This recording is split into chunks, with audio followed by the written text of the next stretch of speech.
Passer de Product Owner à Scrum Master, c'est déjà un sacré virage. Mais quand on le fait en découvrant l'univers Safe en même temps, là, c'est une autre aventure. On doit complètement changer de logiciel. Passer du quoi on construit au comment on le construit. Alors comment s'y prendre pour ne pas se perdre en route? C'est ce qu'on va voir avec un plan d'action concret en 90 jours. Voici la feuille de route. D'abord, on va s'attaquer au plus gros morceau, le changement de mentalité. Ensuite, on se lance. Les 30 premiers jours, on est une éponge, on observe. Les 30 jours suivants, on commence à mettre la main à la pâte, on facilite. Et enfin, les 30 derniers jours, on lève la tête et on pense à grande échelle. Et bien sûr, on jettera un œil à ce qui se passe après pour que ça dure. Le tout premier défi, le plus important, il est dans la tête. C'est un vrai pivotement. En tant que Product Owner, le produit, c'est le centre de l'univers. En devenant Scrum Master, le centre de gravité se déplace radicalement vers l'équipe et le processus. La question n'est plus « qu'est-ce qu'on doit construire ?», mais plutôt « comment peut-on mieux construire tous ensemble ?» Cette comparaison résume tout. Le Product Owner, c'est le gardien du quoi. Son obsession, c'est de s'assurer qu'on développe la bonne chose, celle qui a de la valeur. Le Scrum Master, lui, devient le gardien du comment. Son obsession, c'est de s'assurer que l'équipe travaille de la meilleure façon possible. On lâche l'autorité sur le contenu pour gagner en influence sur le flux de travail. Et voici le nouveau terrain de jeu, le fameux framework SAFE. Oui, au premier abord, ça peut faire un peu peur, avec toutes ces boîtes et ces flèches. Mais il ne faut pas le voir comme un obstacle. C'est la carte de la région. Et le rôle du Scrum Master, c'est de devenir un excellent guide pour aider l'équipe à s'orienter et à avancer. Pour le premier mois, la règle d'or, c'est de résister à l'envie d'agir tout de suite. La mission principale, c'est l'observation. Il faut absorber la philosophie SAFE, vraiment comprendre qui sont les membres de l'équipe et analyser comment le travail circule, ou pas. C'est une phase d'écoute et d'apprentissage pur. C'est la fondation sur laquelle tout le reste va se construire. Tout commence par les fondations. Et dans SAFE, ces fondations, c'est la maison du lean. C'est une super métaphore. Le toit, c'est l'objectif final, la valeur. Autrement dit, livrer un super produit, vite et de manière durable. Et toute l'architecture de la maison est pensée pour soutenir cet objectif. Et pour que le toit tienne, il y a 4 piliers solides. D'abord, le respect des personnes et de la culture, parce que c'est bien les gens qui créent la valeur. Ensuite, le flux. On ne se concentre plus sur les tâches individuelles, mais sur la fluidité de la livraison de A à Z. Puis l'innovation et l'amélioration continue, parce que stagner, c'est reculer.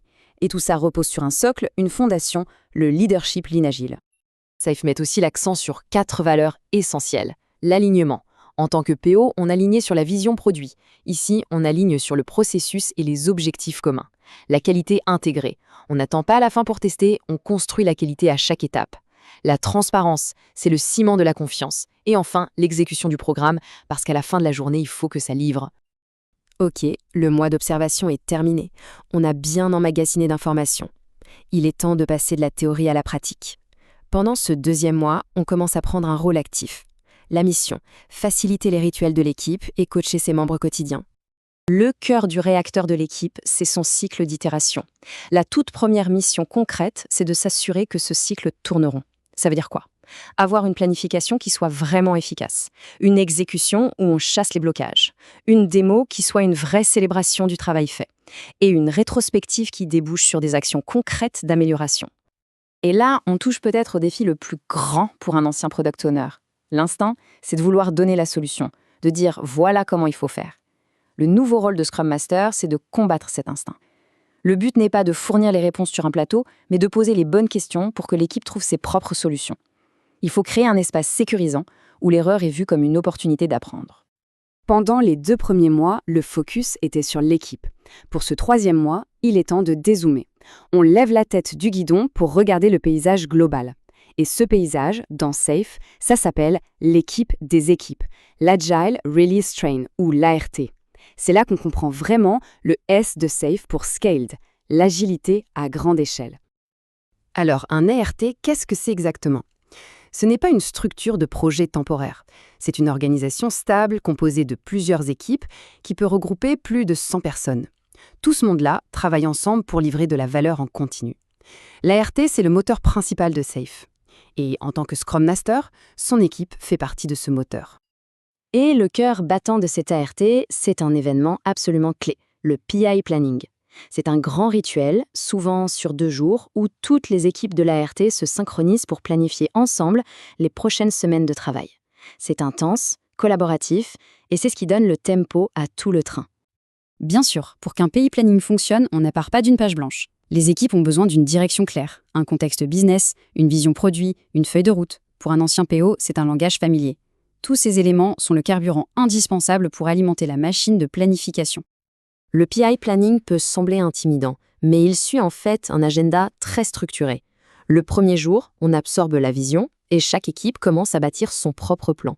Le deuxième jour, c'est le moment de la grande synchronisation. On revoit les plans ensemble, on identifie les dépendances entre équipes et on ajuste le tir. À la fin, tout le train s'engage sur un plan commun. Au milieu de cette effervescence, le rôle du Scrum Master est crucial. On n'est pas là pour dicter le plan, mais pour aider son équipe à le construire. La mission, c'est de faciliter la discussion, le découpage du travail et surtout d'aider l'équipe à visualiser et à négocier ses dépendances avec les autres grâce au programme board. C'est un peu le chef-d'œuvre de la collaboration à grande échelle. Voilà, les 90 jours sont passés, les bases sont posées. Mais le voyage, lui, ne fait que commencer. Le travail d'un Scrum Master, c'est une quête sans fin d'amélioration.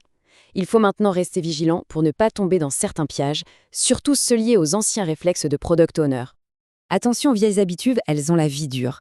La tentation de tout contrôler, d'être le seul point de contact pour les questions métiers ou de continuer à prioriser le travail pour l'équipe, tout ça, c'est à éviter. Un bon Scrum Master apprend à lâcher prise, à regarder au-delà de son équipe pour s'intéresser à la santé de tout l'ART et fait de l'amélioration continue une véritable obsession. En fin de compte, la transition de Product Owner à Scrum Master, c'est vraiment un changement de posture. On passe de la personne qui a les réponses à la personne qui pose les bonnes questions.